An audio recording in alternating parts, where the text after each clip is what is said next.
প্রচণ্ড শীত আর মাঝে মাঝে দমকা হাওয়ায় কাঁপছে বরগুনা। সকাল 11টার আগে দেখা মিলছে না সূর্যের, বেলা বাড়ার সাথে সাথে জেঁকে বসেছে শীত। আর মেহেরপুরে চলছে মৃদু শৈত্যপ্রবাহ, যার ফলে পুরো সপ্তাহ জুড়েই সর্বনিম্ন তাপমাত্রা 10-এর নিচে থাকছে। শীত পরিস্থিতি জানবো আমাদের সহকর্মীদের কাছ থেকে। মেহেরপুর থেকে যুক্ত আছেন সহকর্মী মুজাহিদ আল মুন্না, আর বরগুনা থেকে যুক্ত আছেন সুজন। এখন প্রথমে যেতে চাই মেহেরপুরে, মুজাহিদ আল মুন্নার কাছে। মুন্না, শুভ সকাল আপনাকে। মেহেরপুরে মৃদু শৈত্যপ্রবাহ চলছে, আজকের তাপমাত্রা কেমন?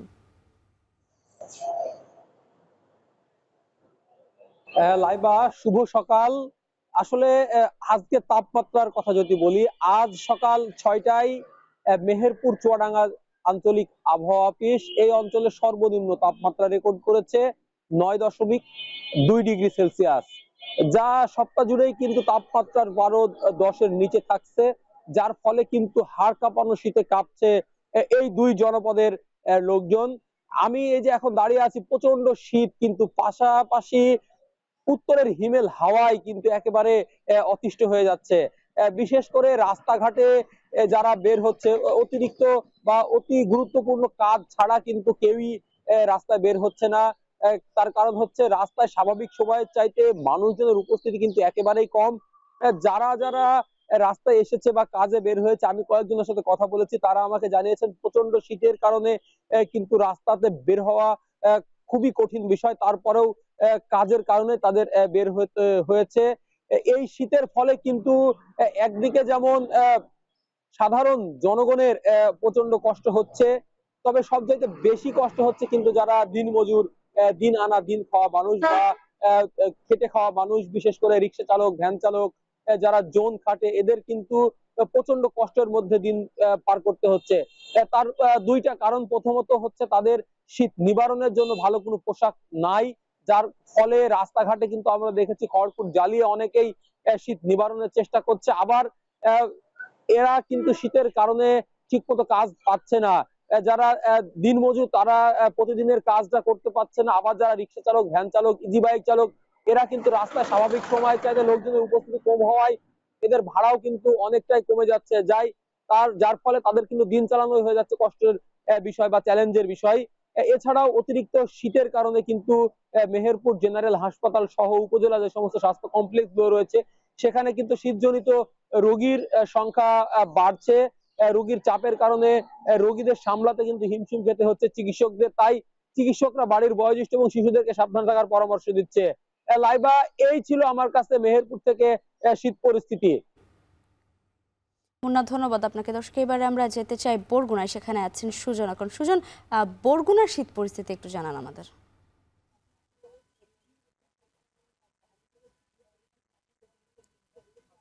লাইবা, উত্তরের যে হিমেল হাওয়া, সেই হাওয়ায় কিন্তু দক্ষিণের জেলা বরগুনা কিন্তু কাঁপছে।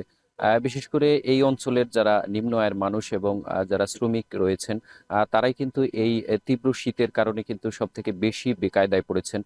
এবং আবহাওয়া অধিদপ্তরের দেয়া সর্বশেষ তথ্য অনুযায়ী কলাপাড়া, পটুয়াখালী, বরগুনা এইসব অঞ্চলে কিন্তু সর্বনিম্ন তাপমাত্রা ছিল 11.6 সেলসিয়াস তাপমাত্রা সর্বনিম্ন ছিল।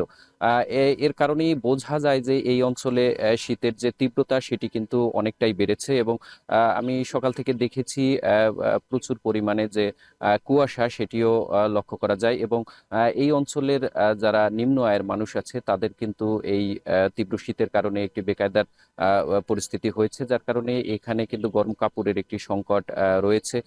এবং যার কারণে জেলা প্রশাসনের পক্ষ থেকেও কিন্তু গরম কাপড়, বিশেষ করে কম্বল বিতরণ করা হয়েছে।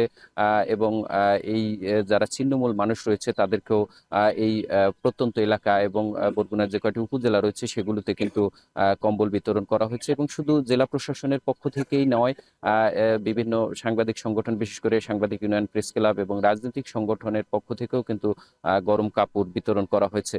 তো এই অঞ্চলে কিন্তু মূলত কি আপনি এখন জানেন যে ধান কাটার সময়, এবং এই সময়টাই কিন্তু এই তীব্র শীত এবং কুয়াশার কারণে আপনি জানেন যে কৃষকরা খুব ভোরেই কিন্তু ধান কাটতে যায়, যার কারণে এই কুয়াশা এবং তীব্র শীত শীতের কারণে সেটিও কিন্তু ব্যাহত হচ্ছে, যার কারণে এটি কিন্তু একটি সামগ্রিক একটি অর্থনীতিতেও একটি প্রভাব পড়েছে।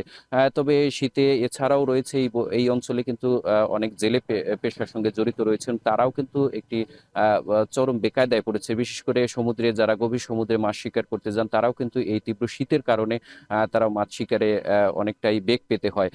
এছাড়াও কিন্তু এই অঞ্চলে যারা নিম্ন আয়ের মানুষ রয়েছে, তারা কিন্তু গরম কাপড়ের যে সংকট, তারাও কিন্তু এই সংকটের কারণেও কিন্তু তারা আয়ে তাদের একটি প্রভাব পড়েছে। তো এই ছিল বরগুনা থেকে শীতের সবশেষ খবর। দর্শক, শীত পরিস্থিতি জানছিলাম আমাদের সহকর্মীদের কাছ থেকে।